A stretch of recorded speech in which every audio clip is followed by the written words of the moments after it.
ఈ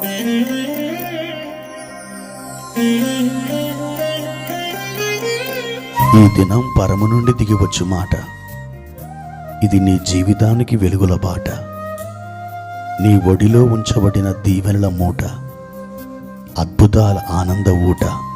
జూన్ 11 సంవత్సరమంతా మీరు బైబిల్ చదివి ముగించడానికి ఈరోజు మీరు చదవలసిన లేఖన భాగము ఉదయం ఎజ్రా గ్రంథం 1 మరియు 2 అధ్యాయములు, సాయంత్రం యోహాను సువార్త 19వ అధ్యాయము 23 నుండి 42 వరకు.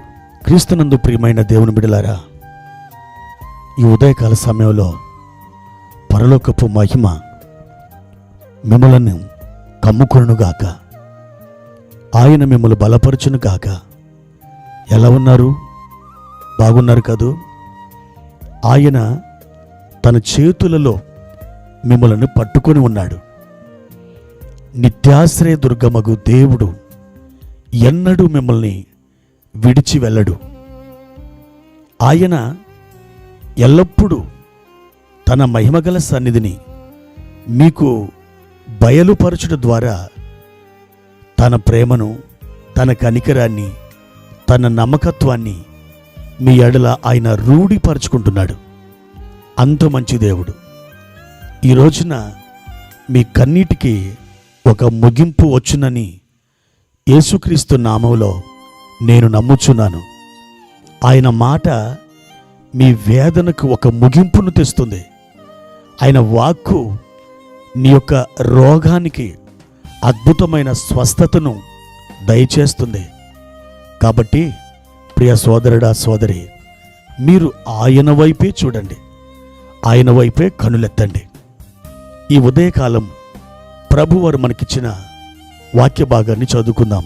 సమూయేలు మొదటి గ్రంథం 17వ అధ్యాయము 37వ వచనం. సింహం యొక్క బలము నుండి,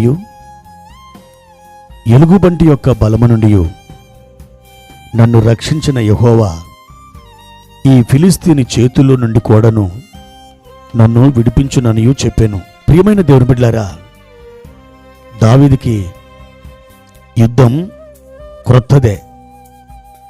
ఎన్నడూ కూడా ఖడ్గం పట్టుకొని లేదా ఈటె, డాలు, కేడము, ఆ యుద్ధ వస్త్రాలు, ఆ యుద్ధములో ముందుకు సాగిపోయి తన కాళ్లకు ఎటువంటి గాయము లేకుండా ఉండడానికి ఆ యుద్ధములో వాడే పాదరక్షలు, ఇలాంటివి ఎన్నడూ కూడా దావీదు ధరించుకున్నవాడు కాదు.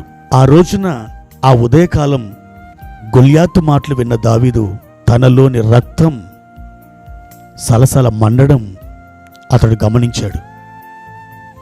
ప్రియ దేవుని బిడ్డలారా, ఎటువంటి యుద్ధ నైపుణ్యం లేని ఈ దావీదు ఆ గొల్యాతుని నేను పడగొడతాను, మీరు భయపడవద్దు, మీరు ఎంతమాత్రం దిగులు చెందవద్దు, ఆ ఫిలిస్తీయుని నిమిత్తము మీరు ఏమాత్రం కూడా మీరు విచారించవద్దని ఇజ్రాయేలుతోనూ, ఇజ్రాయేలును పరిపాలిస్తున్న సౌలుతోనూ ఎలా చెప్పగలిగాడు? ఇంతకుముందు అతడు ఏమైనా యుద్ధము చేసిన నైపుణ్యం దాఖలాలు ఉన్నాయా? ఎంతమాత్రమును లేవు.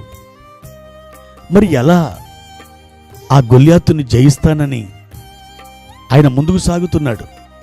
ప్రియ దేవుని బిడ్డలారా, తనను ఆటంకపరచ చూసిన సౌలుతో మాట్లాడుతూ దావీదు అంటున్నాడు, సింహం యొక్క బలము నుండి, ఎలుగుబంటి యొక్క బలము నుండి నన్ను రక్షించిన యెహోవా ఈ ఫిలిస్తీని చేతుల్లో నుండి కూడా నన్ను రక్షిస్తాడు.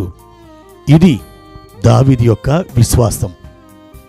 ప్రియ దేవుని బిడ్డలారా, గతములో అతడు యుద్ధమాడిన అనుభవాలు లేకపోయినను అరణ్యములో తన గొర్రెలు కాస్తున్నప్పుడు ఆ గొర్రెల మందలోకి వచ్చిన ఆ సింహం, ఆ ఎలుగుబంటి ఆ గొర్రె పిల్లల్ని ఎత్తుకొని వెళుతున్నప్పుడు ఆ క్రూర మృగాలకు ఎదురు తిరిగి వాటితో పోరాడి వాటి నోటిలో నుండి ఆ గొర్రె పిల్లని విడిపించాడే.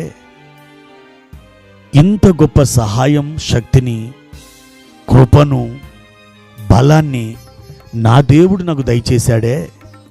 నా సొంత బలము చేత, నా సొంత శక్తి చేత నేను ఆ సింహముతో, ఆ ఎలుగుబంటితో పోరాడిన వాడును కాదే. దేవుడు మాత్రమే నాకు సహాయము చేస్తే నేను వాటిని గెలిచాను కదా. ఈ సున్నతి లేని ఫిలిస్తీయుడు కూడా వాటిలో ఒకదాని వలె అయిపోతాడు, చనిపోతాడు. నేను వారిని హతము చేస్తాను అని దావీదు మాట్లాడుతున్నాడు.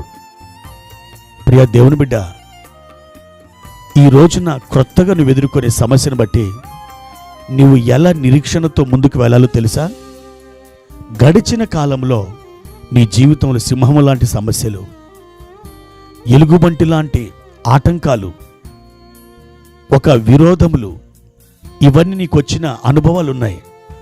వాటిలో నుండి నేను తప్పించిన దేవుడు ఈ క్రొత్త సమస్యను కూడా ఎదుర్కోవడానికి నీకు శక్తినిస్తాడు. గడిచిన కాలములో దేవుడు నీకు తన కృపను, తన ప్రేమను, తన కనికరాన్ని ఎలా నీకు చూపించాడో, దాని ద్వారా నువ్వు ఎలా విడిపించబడ్డావో దానిని ఆసరా చేసుకొని నీవు ఈ కొత్త సమస్యను ఎదుర్కోవాలి. దేవుడు నాకు చేస్తాడు అని నీ నోటితో ఒప్పుకోవాలి.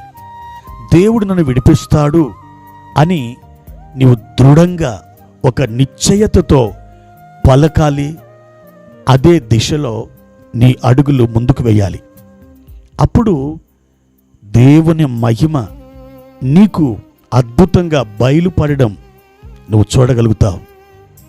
నిశ్చయముగా ఈ రోజున ఏ గుళ్యాతు నిన్ను ఎదుర్కొంటున్నాడో ఆ గుళ్యాతు నీ పాదాల ఎదుట కూలిపోవడం నిశ్చయం. నీవు దేవుణ్ణి మహిమపరుస్తావు. దేవా, ఇది నీ కృప, ఇది నీ సన్నిధి, ఇది నీ యొక్క శక్తి ద్వారా జరిగిన కార్యం అని ప్రభుని మహిమపరుస్తావు. అట్టి కృప దేవుడు నీకు దయచేయునుగాక. ప్రార్థన. పరిశుద్ధుడా, ప్రేమ కలిగిన తండ్రి, మీ ఘనమైన నామానికి వందనాలు. మా ప్రభువా, ఈ ఉదయకాల సమయంలో మేము ఎదుర్కొంటున్న గుళ్యాతుని ఏ విధంగా గెలవవలెనో, మేము ముందుకు ధైర్యంతో ఎలా సాగవలెనో మీరు మాకు ఈ పూట నేర్పినందుకై, ఈ పూట నేర్పించినందుకై వందనములు చెల్లిస్తున్నాం. మా తండ్రి, మా ప్రియులను విశేషముగా జ్ఞాపకం చేసుకొని మీ కృపలో నాయనా ఎత్తి పట్టుకొనమని, ఆశీర్వదించమని యేసు నామములో అడిగి వేడుకుంటున్నాము తండ్రి. ఆమెన్.